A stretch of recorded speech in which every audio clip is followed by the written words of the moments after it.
का आखिरी दिन था। जंगल में हल्की धूप फैल रही थी। पेड़ों की पत्तियों पर ओस चमक रही थी। इसी जंगल के बीच पुरानी और सुनसान हवेली खड़ी थी। गांव वाले कहते हैं कि रात को हवेली में कोई दिखाई देता है जो कभी भी सामने आ सकता है। ये जगह सच में बहुत पुरानी लग रही है। कहते हैं कि जो भी रात में आता है उसे हवेली के भीतर कुछ अजीब दिखाई देता है। तुम लोग तैयार हो ना? राघव, मुझे डर लग रहा है। क्या सच में कुछ होगा या सिर्फ कहानियां हैं? डर तो सबको लगता है, लेकिन डर के बिना मजा ही क्या है। मैं हूं ना तुम्हारे साथ। चलो देखते हैं सच क्या है। तीनों धीरे धीरे हवेली की ओर बढ़े। हवेली का दरवाजा पुराना और थोड़ा झुका हुआ था, जैसे कभी किसी ने इसे अंदर से नहीं खोला हो। राघव ने धीरे से दरवाजा खोला और अंदर की ठंडी हवा बाहर आई। हवेली के अंदर कदम रखते ही ठंडी हवा ने शरीर में सिहरन फैला दी। चारों ओर सन्नाटा और अंधेरा फैला हुआ था। कहीं से हल्की आवाजें आ रही थीं, जैसे कोई धीरे धीरे सांस ले रहा हो। देखो, ये जगह सच में अजीब है। लगता है जैसे कोई हमें स्वागत करने आया हो या चेतावनी दे रहा हो कि अंदर मत आओ। राघव, क्या तुमने सुनी ये आवाज? लगता है कोई हमारी तरफ आ रहा है। शायद कोई बिल्ली या चूहा है। ज्यादा मत सोचो, नहीं तो सच में कुछ दिखने लगेगा। तीनों ने धीरे धीरे एक पुरानी दीवार की ओर कदम बढ़ाया। तभी एक हल्की धुंधली परछाई उनकी आंखों के सामने से गुजर गई। तीनों की सांसें रुक सी गईं। परछाई हवेली के अंदर एक पुरानी पुस्तकालय थी। किताबों में धूल जमी थी और माहौल अजीब सा था। राघव ने किताब उठाई, तभी किसी की धीमी आवाज गूंजने लगी, यहाँ से मत जाओ। ये आवाज, क्या किसी ने मुझे बुलाया है? मैं तो बस किताब देख रहा था। ये सच में किसी की आवाज थी। हमारे आसपास कोई है या कुछ है जिसे हम देख नहीं सकते। शायद ये हवेली की पुरानी हवा का खेल है। डरने की कोई जरूरत नहीं। पुस्तकालय के कोने से एक धुंधली परछाई धीरे धीरे तीनों के पास आई। उसकी आकृति इंसान जैसी थी, लेकिन हल्की रोशनी में उसे देखने पर अजीब चमक दिख रही थी। तीनों की आंखों के सामने अचानक सन्नाटा टूट गया। तीनों पुस्तकालय से निकलकर ऊपर की मंजिल की ओर बढ़े। हर कदम पर पुरानी दीवारों की आवाजें और हवेली की ठंडी हवा उनके साथ चल रही थी। अंधेरा उनके चारों ओर फैल रहा था। लगता है हम सिर्फ कदम नहीं बढ़ा रहे, बल्कि किसी पुरानी कहानी में घुस रहे हैं। राघव, लगता है कोई हमारे पीछे है। मेरा दिल तेजी से धड़क रहा है। शायद हवेली के असली निवासी हमसे मिलना चाहते हैं। बस आंखें खुली रखो। जब तीनों ने एक पुराना गलियारा पार किया, तो एक दरवाजा अपने आप धीरे धीरे खुल गया। अंत में हल्की रोशनी चमक रही थी। तीनों के कदम थम गए।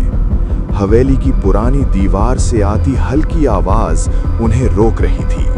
अचानक हवेली के भीतर फैला सन्नाटा और गहरा हो गया। ऐसा लग रहा था जैसे हवा भी रुक गई हो। दियों की रोशनी कांपने लगी और दीवारों पर बनती परछाइयां अब पहले से ज्यादा लंबी और टेढ़ी दिखने लगीं। उस पल तीनों को लगा वे इस हवेली में अकेले नहीं हैं। तभी सामने की दीवार पर एक परछाई उभरी, पहले हल्की, फिर धीरे धीरे साफ होती हुई। वो परछाई जमीन पर नहीं चल रही थी, बल्कि हवा में तैरती हुई आगे बढ़ रही थी। क्या तुम दोनों भी वही दिख रहे हो, या सिर्फ मुझे ऐसा लग रहा है? मेरी आंखें उस परछाई से हट ही नहीं पा रही। ऐसा लग रहा है जैसे वो हमें देख रही है, महसूस कर रही है। परछाई अब और करीब आ गई थी। उसके पास आते ही हवेली की दीवारों से अजीब सी सिसकने जैसी आवाज आने लगी, जैसे इस जगह ने बहुत कुछ सहा हो और अब वो अपना दर्द सुनाना चाहती हो। यार, अभी तक मैं मजाक कर रहा था, लेकिन अब सच में दिल ठीक नहीं लग रहा। अचानक परछाई रुक गई, न आगे बढ़ी न पीछे हटी, बस वहीं ठहर गई। उसकी आंखों जैसी दो हल्की रोशनियां अंधेरे में चमकी। उन आंखों में गुस्सा नहीं था, बल्कि बहुत गहरी उदासी थी। ये कोई बुरी आत्मा नहीं लगती। इसकी आंखों में दर्द है, बहुत पुराना दर्द। अगर तुम हमें सुन सकते हो तो हमें डराने की जरूरत नहीं। हम यहाँ तुम्हें समझने आए हैं। राघव के शब्द हवा में घुल गए और तभी हवेली के कोनों से हल्की हल्की कराह जैसी आवाज आने लगी। ये दर्द की आवाज थी, डराने की नहीं। शायद ये हवेली खाली नहीं है। यहाँ यादें हैं और शायद कोई जो उन्हें छोड़ नहीं पा रहा। और तभी एक बहुत धीमी आवाज हवेली में गूंजी। ऐसी आवाज जो कानों से नहीं, सीधे दिल में उतरती है। एक आवाज जो सिर्फ इतना कह रही थी,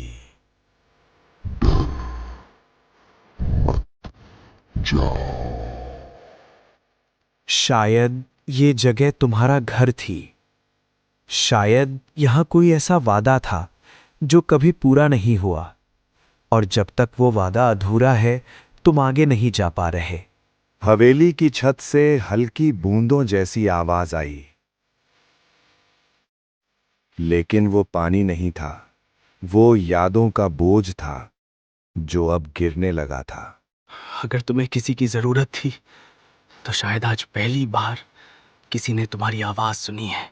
डर तब लगता है जब कुछ समझ में ना आए, लेकिन अब तुम्हारा दर्द समझ में आ रहा है। और तभी परछाई से एक धीमी अनुभूति निकली। शब्द नहीं थे, बस एहसास था। एक एहसास जो सीधे दिल में उतर गया। अकेलापन। तीनों अब कांप नहीं रहे थे, वे चुप थे, क्योंकि कुछ दुख आवाज से नहीं, सन्नाटे से सुने जाते हैं।